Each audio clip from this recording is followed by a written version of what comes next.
We continue learning Rabeinu Yona's Sharei Teshuva. We're up to page 544 in the article edition. As Rabeinu Yona continues, in those who will not be zeicha, unfortunately, to greet the Shechina, we're in the fourth category of they.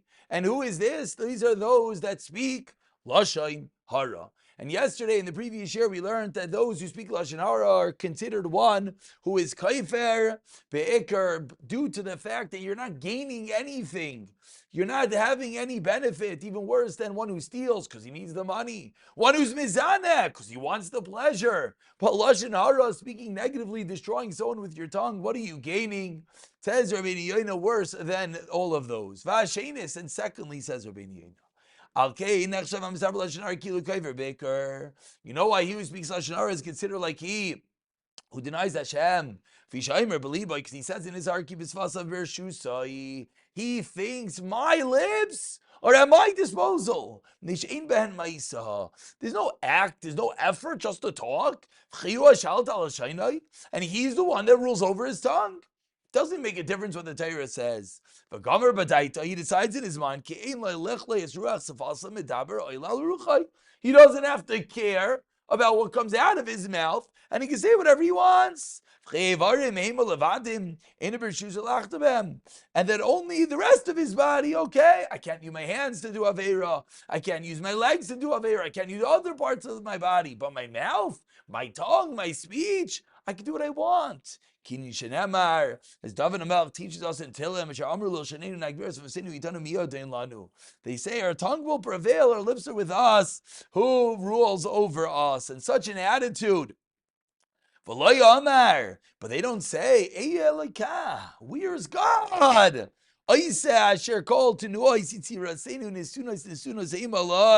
Of course, Hashem is the one that allows us to talk, who controls and rules over each and every action. There are zero exception. There's no part of the body that Hashem does not rule over. They're all bound to fulfill the will of God. But rather they say, no, I can do what I want. What comes out of my mouth is my control. Says Rabeinu Yona, and that is the terrible power, and that's why he's kaifer be'ikr, because he's denying that God has any shalita, has any ruling over his mouth. Looking at Rishayim, not so as the wicked achaitim v'sharav. Says Rabeinu Yona, contrasting that other sins might be averos, but they're not in the same realm. Why? He understands that using his body against Hashem is evil. Umar ozvam es Hashem, and he's forsaking Hashem. There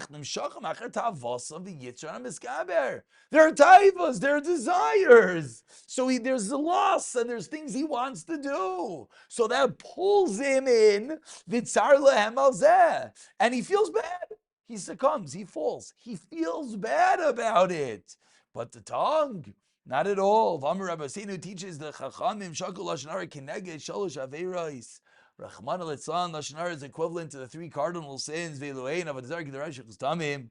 Avadazar Ne'amar, Anachata Amazechata G'dayla.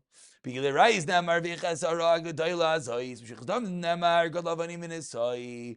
Ve'ilu al-Lashon Hara Ne'amar. And all those three, it says God, but on Lashon Hara, it says, V'Karatzem Kozitch Chalak Lashon Midaberes G'dayla.